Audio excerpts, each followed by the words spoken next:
हाँ जी, मैं Nasir Altaf colour correction में इस बार कलर ग्रेडिंग की वीडियो के साथ हाजिर हूँ। लास्ट वीडियो में मैंने तुमसे ये चार्ट शेयर किया था और साथ साथ ये भी बताया था कि अगर ये सारी इन्फॉर्मेशन तुम एक बार समझ लो और अपने जहन में बिठा लो तो उसके बाद किसी भी इमेज की कलर करेक्शन या उसकी टोनल करेक्शन तुम्हारे लिए कोई प्रॉब्लम नहीं रहेगी। सबसे इम्पोर्टेंट है शेडोज, मिड टोन्स और ब्राइटनेस। तो अब सबसे पहले एक इमेज के ऊपर शेडोज, मिड टोन और ब्राइटनेस को थोड़ा सा खेल कर देखते हैं ताकि तुम्हें इसमें थोड़ी सी और क्लैरिटी मिले। ये इमेज मैंने freepik.com से उठाया है। इसमें तुम देख सकते हो कि शेडोज, मिड टोन्स और हाइलाइट्स की अच्छी खासी वैल्यू मौजूद है। अब सबसे पहले यहाँ शेडोज पे खेलते हैं, कर्व्स एडजस्टमेंट लेयर ऐड करते हैं और यहाँ मैं आ जाता हूँ ब्लू प्लेट में। ये जो बॉटम पे तुम्हें एक ग्रेडियंट बार नजर आ रहा है, ये डिफाइन कर रहा है कि ये इसका आउटपुट पॉइंट है और ये जो टॉप राइट कॉर्नर पर तुम्हें नजर आ रहा है ये इसका इनपुट पॉइंट है। तो लोअर पॉइंट डार्क वैल्यूज को कंट्रोल करता है और टॉप पॉइंट लाइटर वैल्यूज को कंट्रोल करता है। ये याद रहे कि इस वक्त हम ब्लू चैनल में हैं। यहाँ से मैंने इस लोअर पॉइंट को क्लिक करना है और इसको मैं ऊपर की तरफ ले जाता हूँ। तुम देख सकते हो कि कितना सिग्निफिकेंट चेंज आया है तमाम शेडोज में। इनमें ब्लू की एक वाज़े मिकदार आ गई है। ये क्या हुआ है कि मैं जानता था कि कहाँ कहाँ शेडोज मौजूद हैं क्योंकि मेरी आईज उसको कैच कर रही थी। तो उसके हिसाब से मैंने ये चाहा कि मैं इसमें ब्लू की परसेंटेज ऐड करूं। अगर मैं इसको मजीद ऊपर की तरफ लेके जाऊं तो ये और जितने भी शेडोज हैं उनको ब्लू करता जाएगा और फिर एक स्टेज पर पहुंचकर ये मिड टोन्स और हाईलाइट पे भी ब्लू का इंप्रेशन ऐड करना शुरू कर देगा। लेकिन मेरे लिए इस वक्त इतना काफी है। एक प्रॉब्लम बहुत सारे डिजाइनर्स को रहती है कि वो काम के दौरान में ये भूल जाते हैं कि अगर कर्व्स में टॉप पर हम ब्लू को कंट्रोल कर रहे हैं तो बॉटम पे क्या होगा। अगर ऐसी सिचुएशन तुम्हारे साथ भी होती है तो उसका मैं तुम्हें एक बड़ा अच्छा सॉल्यूशन देता हूँ। एक colour balance adjustment layer add करो और इस एरिया को स्निपिंग टूल के थ्रू कैच कर लो और फिर जो कॉपी किया है उसको यहाँ पेस्ट कर लो। कलर बैलेंस की लेयर को डिलीट कर देते हैं। अब मेरे पास एक बड़ा वाज़े रेफरेंस मौजूद है। अब मुझे पता है कि रेड का अपोजिट सियान है, ग्रीन का अपोजिट मजेंटा और ब्लू का अपोजिट येलो। हम दोबारा से अपनी कर्व्स में आ जाते हैं। अब मुझे ये पता है कि अगर मैं यहाँ ब्लू चैनल में हूँ तो इसका अपोजिट कलर येलो है। अब यहाँ से मैं जो ब्राइट वैल्यूज हैं उनमें थोड़ा सा येलो ऐड करूंगा। इसी तरह मैं ग्रीन में आता हूँ। जो डार्क वैल्यूज हैं ग्रीन की उसको मैं थोड़ा सा राइट की तरफ यानी ब्राइट की तरफ लेके जाता हूँ। इससे फेस में या स्किन पर बड़ा ही वाज़े फर्क नजर आ रहा है। ग्रीन के अपोजिट मजेंटा है तो थोड़ा सा मजेंटा मैं फेस में से कम करूंगा क्योंकि फेस ही ब्राइट एरिया है। इतना काफी है। इस चीज को समझते हुए कि शेडोज, मिड टोन्स और हाइलाइट्स क्या हैं, मैंने अपने इमेज में मॉडर्न कलर करेक्शन कर दी है। मैं इसे मॉडर्न कलर करेक्शन ही कहता हूँ क्योंकि आज हम जितने भी इमेजेस हैं उनको या तो लट्स के थ्रू या फिर कैमरा रॉ फिल्टर के प्रीसेट्स के थ्रू कुछ कलर टोन देना चाहते हैं और हमारी आंखों को अब ये अच्छा भी लगता है। वो जो 80s और 90s के फेयर इमेजेस थे वो अब हमें अच्छे नहीं लगते।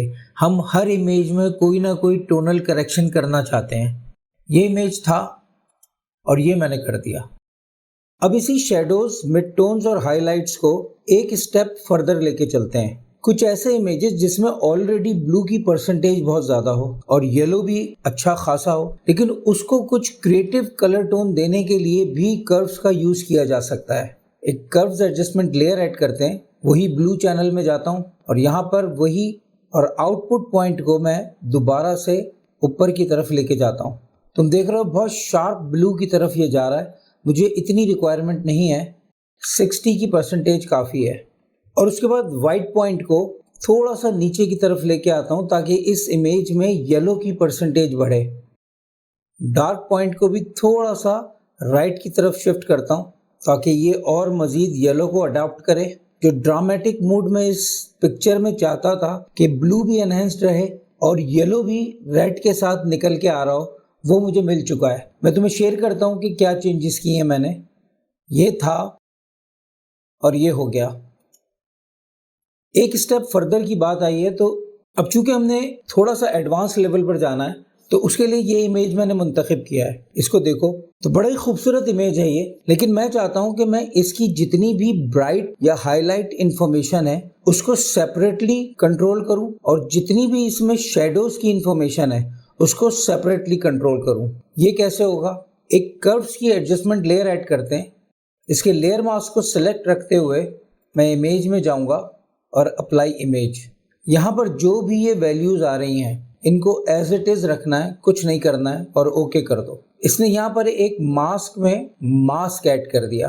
क्योंकि ये मास्क में इंफॉर्मेशन हम देख रहे हैं तो जितना डार्क एरिया है हम जो कुछ भी चेंजेस कर्व्स के थ्रू इस इमेज पर अप्लाई करेंगे वो डार्क्स पे अप्लाई नहीं होंगी, वो सिर्फ ब्राइट पे अप्लाई होंगी।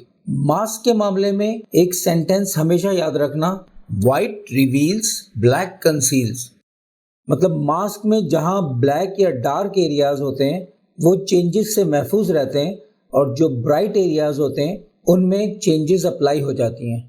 ब्लैक की इंफॉर्मेशन अभी भी खासी डिम है तो इस मास्क को सेलेक्ट रखते हुए मैं कंट्रोल M प्रेस करूंगा, ब्लैक की इंफॉर्मेशन को मजीद ब्लैक कर दिया। ओके कर देते हैं। अब मैं आ जाता हूँ कर्व्स की लेयर में, यहाँ मैं जाता हूँ ब्लू में और सेंटर पॉइंट से मैं ब्लू के क्रॉस लाइन को नीचे की तरफ लाऊंगा। तुम देख रहे हो इसने कितना खूबसूरत येलो ऐड कर दिया इस पूरे इमेज में। और ये याद रहे कि ये जो भी चेंजेस मैं इस वक्त कर रहा हूँ वो मैक्सिमम ब्राइट एरियाज पर अप्लाई हो रही हैं। अब सेलेक्ट करते हैं रेड चैनल, इसको ऊपर रेस कर देते हैं। तुमने देखा ऑरेंज की कितनी ब्यूटीफुल इंफॉर्मेशन इस पूरे ब्रिज पर आ गई है। अब थोड़ा सा डार्क्स को भी कंट्रोल करते हैं। उसके लिए करना यह है कि इस सेम एडजस्टमेंट लेयर को डुप्लीकेट कर लेते हैं, कंट्रोल J, और इस मास्क को कंट्रोल I करके इन्वर्ट कर देना है। थोड़ी सी ब्लू की इंफॉर्मेशन बढ़ाते हैं जो कि शेडोज में बढ़ेगी और फिर रेड्स में थोड़ी सी इंफॉर्मेशन और बढ़ा देते हैं। इन दोनों को ग्रुप किया। अब तुम देख सकते हो कि ये इमेज था और इसको मैंने कितना एनहांस कर दिया है।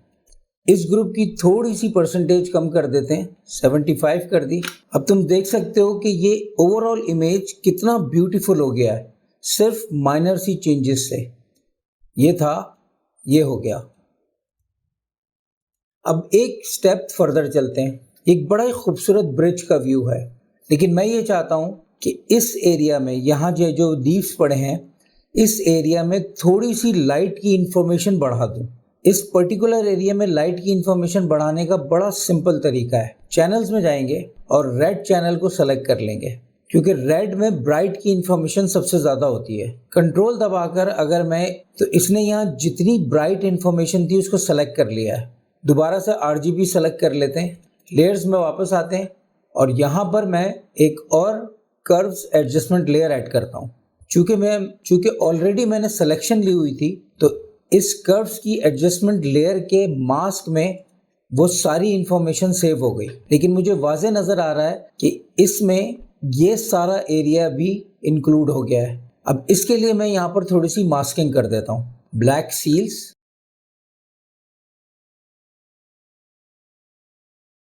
दोबारा से मेन लेयर में आ जाते हैं। अब देखो मैं RGB में रहते हुए सेंटर से इस क्रॉस लाइन को ऊपर की तरफ उठाऊंगा तो जिस जगह पे मुझे ब्राइटनेस चाहिए वहाँ मुझे ब्राइटनेस मिल रही है। बहुत ज़्यादा मैंने नहीं जाना है, बस बहुत थोड़ा सा, ये मेरे लिए काफ़ी है।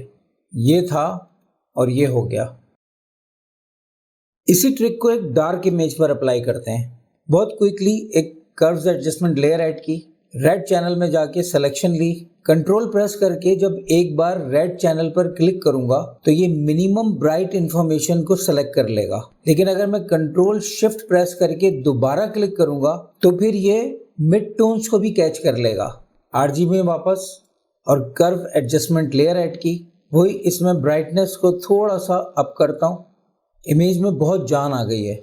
एक्सपेरिमेंट के तौर पे इसका डुप्लीकेट लेके मास्क को कंट्रोल I करके इन्वर्ट कर देता हूँ और फिर इसको ब्राइट करने की कोशिश करते हैं। थोड़ा सा ब्राइट किया, रेड चैनल में आ गए, थोड़ा सा इसमें रेड बढ़ाते हैं, थोड़ा सा, और फिर ब्लू में आके थोड़ी सी इंफॉर्मेशन ब्लू की ऐड करते हैं।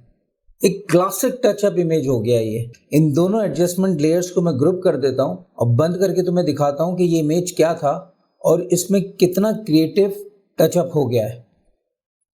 अब एक और इमेज पे तुम्हें जादू दिखाता हूँ।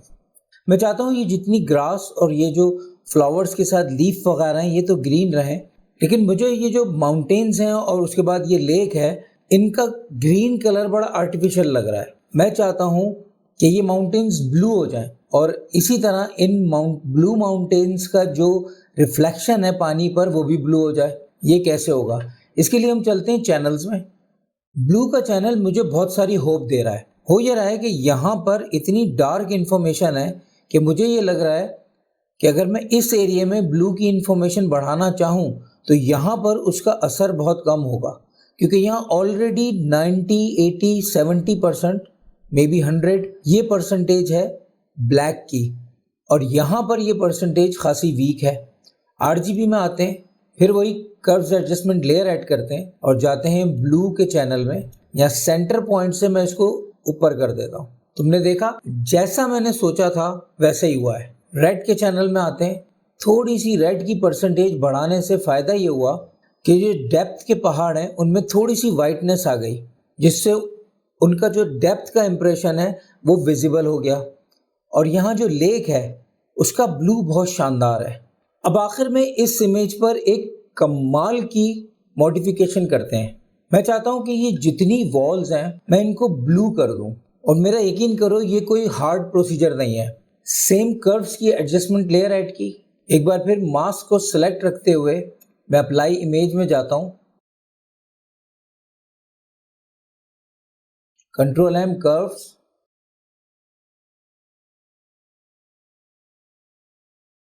सबसे पहले मैं रेड में जाऊंगा, मैं ग्रीन चैनल में आता हूं, उसके बाद ब्लू में आ जाते हैं।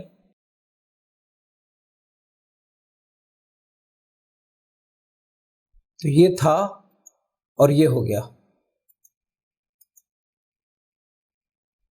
इसी लेयर को अगर मैं डुप्लीकेट करूं तो वॉल्स और बाकी चीज़ें जिन पर ब्लू की परसेंटेज थी वो मज़ीद ब्लू हो गई हैं। और इस लेयर की ओपेसिटी मैं कर देता हूं 25।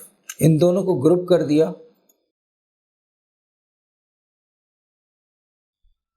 तो मुझे लगता है कि मैंने मुख्तलिफ छोटी छोटी ट्रिक्स से तुमको शेडोज़, मिड टोन्स और हाइलाइट्स को बहुत बेहतर तौर पर समझाया है, और साथ साथ तुम्हें इस कलर बार को भी समझाने की कोशिश की है। मुझे यकीन है ये ट्रिक्स तुम्हारे बहुत सारे प्रोजेक्ट्स में तुम्हारे बहुत काम आएंगी। तो अब तक के लिए इतना ही, मुझे इजाज़त दो। मैं Nasir Altaf, creative graphic designer. मिलते हैं अगली वीडियो में।